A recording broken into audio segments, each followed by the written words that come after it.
Amigos de la Gaceta de Liberofera, bienvenidos. Rodrigo Saldarriaga. Rodrigo Saldarriaga es periodista, es nuestro corresponsal en Perú, colaborador habitual de la Gaceta. Ustedes lo leen en nuestra web todo el tiempo. Rodrigo, bienvenido. Muchas gracias, Neomar. ¿Cómo estás? Y Perú definitivamente nos está dando mucho de qué hablar. Es tema recurrente en la Gaceta de Liberofera. Hay demasiadas cosas ocurriendo en Perú todos los días, se lo digo a Rodrigo. Y dentro de esas cosas está esa especie de imagen del gobierno de Castillo desmoronándose, o eso es lo que luce, por lo menos a distancia. Hago un pequeño recuento del inventario de los últimos días. Renuncia la Premier de Pedro Castillo. Es expulsada la vicepresidenta del Partido Comunista, que además llevó a Pedro Castillo a la presidencia, Perú Libre. La expulsan de la vicepresidencia, la expulsan del partido. El ministro de Interiores termina renunciando también. Esa imagen, Rodrigo, al final del día nos termina dando la impresión de que en Perú el gobierno se está desmoronando. ¿Qué es lo que está ocurriendo realmente con Pedro Castillo en el Perú? Bueno, lo que hay que recapitular con Pedro Castillo es que es un hombre que llegó a la presidencia prácticamente al azar, ¿no? Y que llegó con un equipo de asesores que definitivamente no resultaron del agrado ni de la opinión pública, ni de mucho menos de lo que podríamos llamar aquellos que están insertados en la burocracia peruana los últimos 10 años, desde la presidencia de Ollantumala, y son quienes manejan finalmente los hilos del poder. Entonces, tuvo el primer intento de querer gobernar a su modo, con su primer ministro, su primer premier, que fue Guido Bellido, no funcionó, y tuvo que conceder la presidencia del Consejo de Ministros a Mirta Vázquez, que viene más bien del Frente Amplio, no es del Partido Perú Libre. El Frente Amplio tiene tendencias de izquierda, como todos los partidos que tienen ese nombre en esta región, pero entre comillas no es tan radical, ¿no? Al final Mirta Vázquez resultó ser igual de radical, por lo menos en los temas que le dañe mucho al Frente Amplio, como es el tema ecologista, ambientalista, etcétera, con estos ataques frontales a la minería. Ahora, ¿qué pasa con Pedro Castillo, con su gobierno en este momento? Es que el tipo no carece totalmente de liderazgo, es una persona sumamente no preparada para el cargo, no solamente porque nunca ha tenido experiencia en gestión pública, sino porque además carece de eso que estoy mencionando, liderazgo. Entonces él no puede ponerse como piloto del país y está tratando de delegar, pero ya no tiene suficientes personas en quien delegar porque ya se ha desgastado, ya no tiene gente de confianza que pueda quemarse por él, porque todos los ministros que ha tenido han sido gente que se ha quemado por él, entendiendo quemar como que su carrera política se termina, por lo menos momentáneamente, pero que Castillo siempre quedaba fuera del daño, ¿no? Fuera de la onda expansiva de la crisis, ¿no? Se la comían sus asesores, sus ministros, sus secretarios incluso. Pero ahora Castillo ya se desgastó. Y es por eso que está tambaleándose. Y los aliados momentáneos que ha tenido, que son aliados que lo han ayudado a llegar a la presidencia para impedir que Keiko Fujimori tome la presidencia, ¿no? Ya no les conviene tenerlo, porque ha resultado ser un fracaso total de la narrativa, ¿no? Intentaron venderlo como el hombre del campo, como el hombre humilde, como el hombre que llegaba a hacer un cambio y el tipo no ha podido hacer absolutamente nada. Castillo es al día de hoy una especie de presidente errático, lo vemos siempre y lo vemos en los últimos días, además con una entrevista que le concede a CNN, a Fernando del Rincón, CNN Latinoamérica, y, y es prácticamente la imagen que da es de un improvisado. Sin embargo, ha sabido sobrevivir durante todos estos meses y, como tú me lo has comentado informalmente, él ha empleado la técnica de los ministros fusibles, es decir, todo el mundo se quema, todo el mundo pierde puntos, todo el mundo cae en desgracia, pero él no. El problema es, Rodrigo, y lo hacías en uno de tus trabajos de estos días, que Castillo ya ha llegado a unos niveles de impopularidad muy grandes, está rozando el 70% de impopularidad. ¿Es realmente factible pensar en este momento que en los próximos meses, en las próximas semanas, se acaben los fusibles y Pedro Castillo termine siendo su gobierno derribado? ¿Y quién se beneficiaría en un eventual cambio de gobierno o cambio de presidente, mejor dicho, en Perú. ¿Quién está a la saga de Pedro Castillo en este momento? Bueno, su sucesora constitucional es Dina Boluarte, ¿no? Es la vicepresidenta expulsada recientemente de las filas de Perú Libre. Hay quienes no se tragan, y yo tampoco, que exista un pleito entre ellos. Más bien creo yo que son estratagemas propias de este tipo de partidos que son bastante maquiavélicos, ¿no? Y tratan siempre de llevar hacia la palestra una imagen completamente distinta de la que manejan dentro de sus filas. Ahora, lo que no hay que dejar de lado es que esta burocracia que te menciono, que es la burocracia estatal que está insertada en el Estado peruano desde mediados del 2011-12 en adelante, con Pedro Pablo Kuczynski y Vizcarra, se toman prácticamente control de todo, ¿no? Se empoderan, una palabrita muy propia de estos tiempos, y son ellos finalmente los que deciden. O sea, en el Perú existen distintos grupos fácticos, ¿no? Que son de tendencias socioliberales o de izquierda, que están en las ONGs, la academia, la Fiscalía de la Nación, dicho sea de paso también, que es como el cortafuegos de quién termina siendo investigado y quién no, y la que filtra un montón de información, un montón de exclusivas para un medio de prensa que parece que pone la agenda política en el Perú cada vez que se le da la gana, y lo está haciendo en este momento, y es por eso que muchos analistas advierten que Pedro Castillo ya le están soltando la mano, como el niñito que siempre ha sido, que lo han llevado de la manito todo este tiempo, y están soltándolo justo al momento de cruzar la avenida, ¿no? Entonces, para que el hombre vaya y lo atropellen prácticamente, ¿no? ¿Qué es lo que posiblemente le vaya a pasar? Porque Pedro Castillo dependía mucho de esos cuadros y dependía mucho de esas alianzas que al día de hoy se le están desmoronando, se le están esfumando, porque estos aliados ya no pueden, eh, permitirse, ¿no? Verse arruinados con él, ¿no?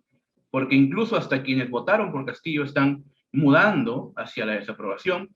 Se ven las encuestas, incluso aquella que lo dio como presidente, ¿no?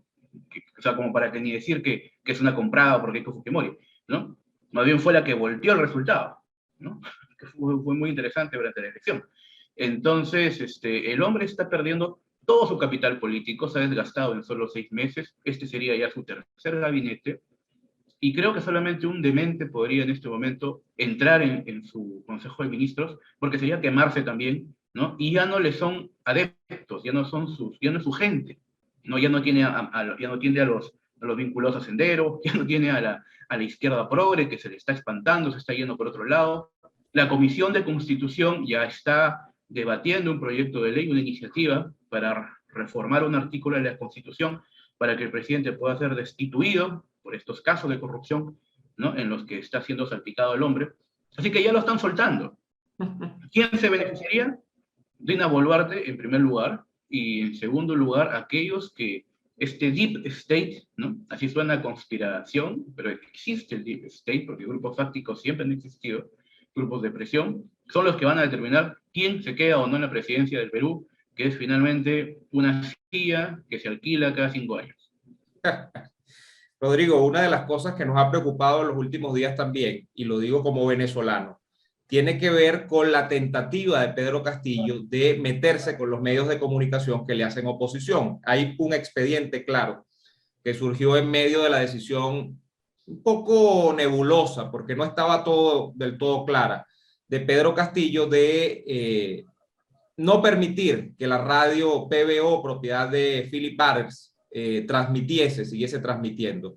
Philip Butters y PBO, entiendo, son una radio muy crítica con Pedro Castillo, son muy, muy críticos. Sin embargo, entiendo además que luego de la decisión de sacarlos del aire, han sido nuevamente puestos al aire. Y hay interpretaciones, pero me gustaría la tuya. El caso es que se podría pensar en que Pedro Castillo está intentando ensayar los modos de la censura que, por ejemplo, en Venezuela con el chavismo los tenemos harto conocidos, que son comprar medios, censurar medios, ir sacando de en medio a quien hable mal de ti, Eso lo conocemos muchísimo en Venezuela, y en los países donde el chavismo se ha asentado, generalmente es una fórmula que es aplicada muy rápidamente, porque la opinión libre es algo que hay que sacar de en medio si quieres dominar al pueblo, como dice el chavismo.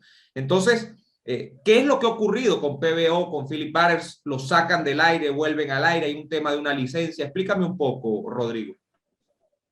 Lo que pasa es que PBO se transmitía a través de una señal de FM, que era quien tenía la licencia, ¿no? Ante el Ministerio de Transportes y Comunicaciones, pero hubo un problema legal con la renovación de esta licencia, ¿no?